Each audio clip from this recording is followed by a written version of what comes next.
एक वर्ष बाद जेल से वापस आ रहे हैं, क्या फिर से सक्रिय राजनीति में रईस खान? एक जमाना था जब बाहुबलियों का जमाना था, जेल और राजनीति एक साथ ही चुनाव लड़ा, भाजपा को तीसरे नंबर पे धकेल दिया, दूसरे नंबर पे आप रहे और जैसे ही एमएलसी चुनाव खत्म हुआ फिर आप जेल चले गए, फिर आगे राजनीति करने। तो ये जेल और राजनीति का जो साथ है वो छूटने वाला नहीं। क्या माना गया कि रईस खान जेल की राजनीति नहीं करेंगे, सक्रिय राजनीति में उतर कर लोगों सिपाही हत्याकांड का आरोप लगा था। सिपाही हत्याकांड का आरोपी तेज प्रताप यादव के साथ दिखाई देते हैं, तो बड़े भाई चिराग पासवान के साथ दिखाई देते हैं। आखिर जनता जानना चाहती है कि रईस खान किधर जाएंगे, लोजपा में जाएंगे कि राजद में जाएंगे?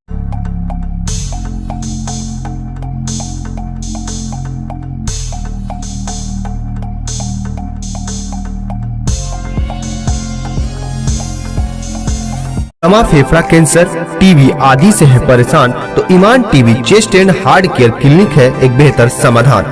संपर्क करें डॉक्टर आजाद आलम से, centre point Chakiya road, Siwan. अंदर की मजबूती ही असली मजबूती होती है, जैसे सलूजा गोल्ड टीएमटी सरिया, क्योंकि सिर्फ यही है 24 कैरेट गोल्ड की तरह असली स्टील से बना, जो दे आपके निर्माण को बेमिसाल मजबूती अंदर से। सलूजा गोल्ड टीएमटी सरिया, गारंटी असली स्टील की, गारंटी मजबूती की। नमस्कार, मैं सचिन और आप देख रहे हैं बिहार न्यूज एक्सप्रेस। सिवान के चर्चित खान ब्रदर्स के छोटे भाई रईस खान हमारे साथ हैं, जो जेल से करीब एक वर्ष बाद वापस आए हैं और आज ये कैमरे के सामने मुखातिब हो रहे हैं। तो सीधे हम इनसे बात करते हैं। रईस खान जी, सबसे पहले आपका बिहार न्यूज एक्सप्रेस में स्वागत है। आपको भी हमारे तरफ से स्वागत है, जितने भी श्रोतागण आपके उनको भी हमारे तरफ से बहुत बहुत मुबारकबाद। एक वर्ष बाद जेल से वापस आ रहे हैं, क्या फिर से सक्रिय राजनीति में रईस खान उतरेंगे? देखिए, सक्रिय राजनीति में तो हम शुरू से हैं और शुरू से राजनीति करते ही आए हैं, और राजनीति करने का ही कारण है कि जेल आना जाना लगा रहता है। एक जमाना था जब बाहुबलियों का जमाना था, जेल और राजनीति एक साथ होती थी। आपने एमएलसी चुनाव लड़ा, भाजपा को तीसरे नंबर पे धकेल दिया, दूसरे नंबर पे आप रहे और जैसे ही एमएलसी चुनाव खत्म हुआ फिर आप जेल चले गए, फिर आगे राजनीति करने। तो ये जेल और राजनीति का जो साथ है वो छूटने वाला नहीं है। देखिए, हमारे जो विरोधी खेमा है वो तो हमेशा उसका एक ही लक्ष्य रहा है कि किसी तरह रईस खान को परेशान करना, झूठा मुकदमा में फंसा देना, कि ये राजनीति ढंग से ना कर पाए। मगर फिर भी अपने समर्थकों का दुआ है, अपने लोगों का दुआ है, प्रार्थना, लोगों का कर्म है कि हम गए भी और फिर आप लोगों के बीच में आ भी गए। झूठा मुकदमा झूठा ही होता है। न्यायपालिका से बहुत उम्मीद है हम लोगों को, हमेशा फंसाया गया, हमेशा न्याय से हमको न्याय मिला और बड़ी होके चले आपके बीच में। तो क्या माना गया कि रईस खान जेल की राजनीति नहीं करेंगे, सक्रिय राजनीति में उतर कर लोगों की सेवा करेंगे? देखिए, हम लोग तो जेल की राजनीति के नहीं किए भाई, हमारी तो राजनीति समाज से हमेशा जुड़े रहे हैं। हम लोग हमेशा समाज सेवा किए हैं। चुनाव 20 साल से हम लोग लड़ते आए हैं, तो 20 साल ऐसे चुनाव करीब लड़ते आने का कारण ही है कि हमारे जो भी विरोधी खेमा है किसी तरह नहीं चाहता है लोग कि ये राजनीति में किसी मुकाम ये लोग हासिल करें। जिस दिन मुकाम हासिल कर लेगा तो हम लोग का चलेगा नहीं। तो इसी तरह का हर तरह का हथकंडा अपना। सिपाही हत्याकांड का आरोप लगा था आपको, तो बड़ी तो हो गए उसमें, बाइज्जत उसमें बड़ी हो गए। आरोप क्या लगता है, साजिश था या फंसाया गया था? फंसाया गया था, साजिश के तहत फंसाया गया था कि रईस खान को कैरियर को चौपट कर देना है। रईस खान को इसी में किसी तरह, रईस खान पर गोली भी चला, रईस खान की हत्या भी करा देने की साजिश रची गई। लास्ट में नहीं कुछ चला तो फंसा दिया गया। तो फिर हम आत्मसमर्पण न्यायालय में किए और न्याय से हमको जीत मिला, न्यायालय से हमको न्याय मिला। लोकसभा चुनाव में चर्चा थी कि रईस खान लोजपा से आ सकते हैं, फिर बाद में ये भी चर्चा हुई कि रईस खान की पत्नी भी लोजपा से चुनावी मैदान में उतर सकती है। फिर अचानक से पता चला कि आप दोनों चुनाव नहीं लड़ रहे, आखिर क्यों?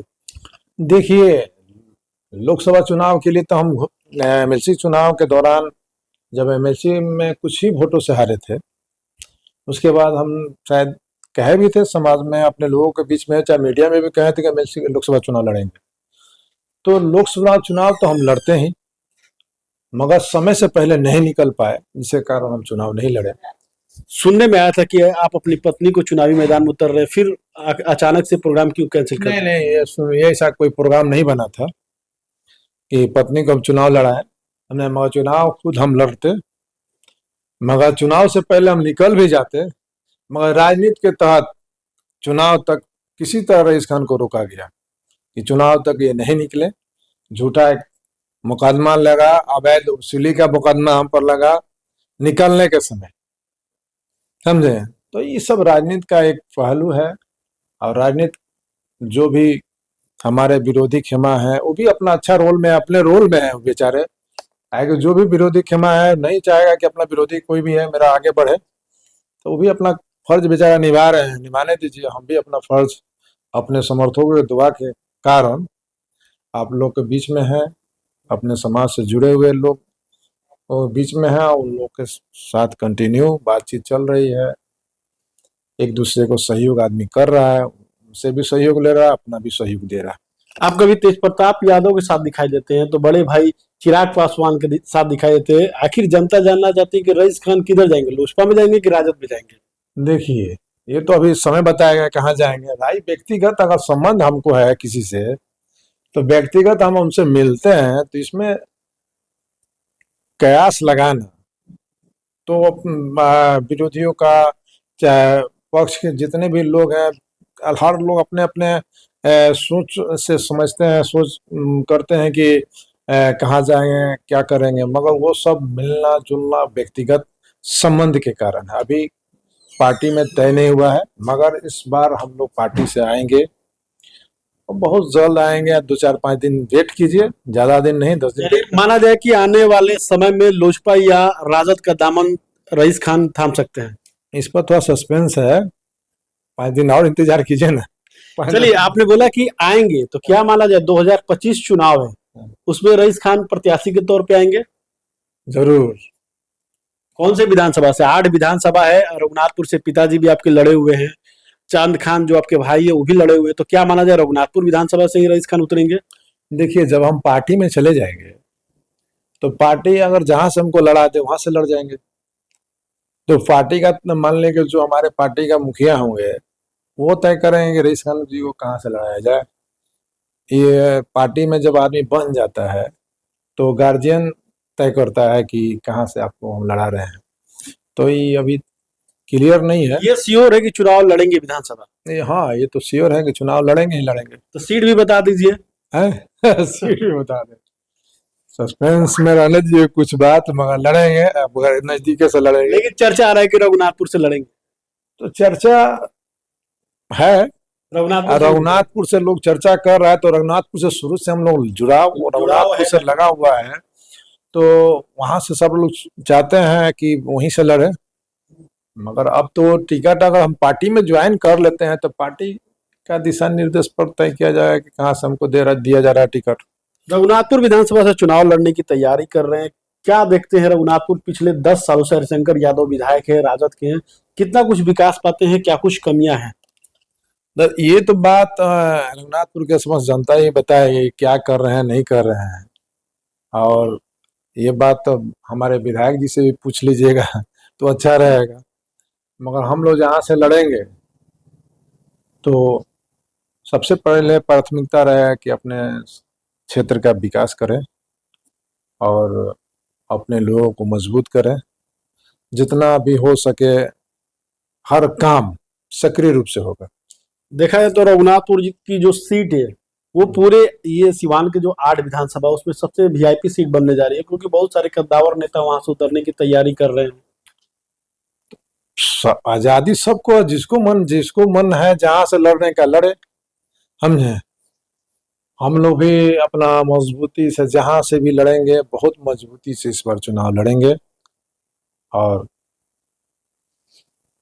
खुद हम लड़ने जा रहे हैं। सिवान की जनता से क्या अपील करेंगे? सिवान की जनता का तो हमेशा दुआ आशीर्वाद बना हुआ है हम पर, समझे, और उन लोग का हमेशा अगर आशीर्वाद और दुआ नहीं बना रहता तो हम बीजेपी से पार्टी को तीसरे स्थान पर और अच्छे वोट के अंतराल से पीछे किए, तो सिवान के जनता तो हमारे साथ है ही। और जिस उम्मीद और जिस भरोसा से सीवान की जनता हमको मदद कर रही है, उनके उम्मीद पर, उनके भरोसा पर खरा उतरेंगे। चलिए, ये रईस खान जी हैं जिनकी बातों को आपने सुना। इस खबर पे आपकी क्या कुछ राय है, कमेंट बॉक्स में जरूर बताएं।